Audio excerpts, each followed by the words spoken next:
जों साफ्रोमबो बर' रायजो राजाफ्राबो जोंबो हाथियार लानांसिगौ।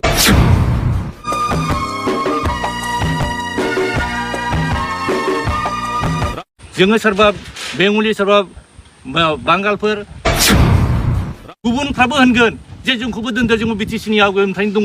गोजोननाय थाबाय। दिनै जोङो बिसेस मोनसे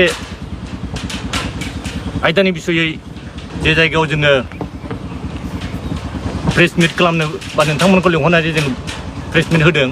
बेनि खारना जाहैबाय दाख्लैसो 4 तारिखआव बिटिसि सरकारा होनाय केबिनेट डिसिसन लानानै गरखाफोरनो गरखा सार्टिफिकेट होनाय, नेपालिफोरनो गरखा सार्टिफिकेट होनाय, बिनि सायाव जोङो गोबां जोङो साननांगौ जानानै फैदों।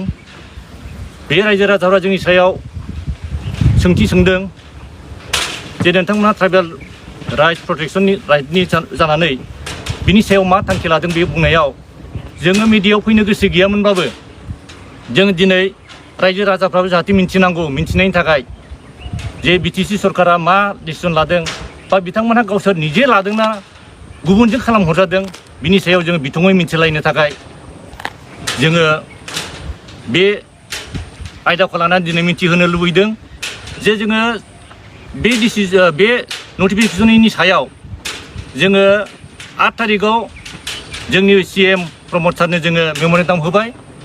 बे मेम'रेन्डाम होनायनि मोनायावनो जोङो मोनाबिलियाव जोङो नोंथांमोननि मिडियानि थ्रुआव जोङो इउटुबाव नुनो मोन्दों जे EM रन्जित फेरेंगा सार बिथाङा माखासे स्टेटमेन्ट होदों जे गरखाफोरनो बेबादि नेपालिफोरनो गथाय नेपालिफोरनो होनाय जानाय नङा।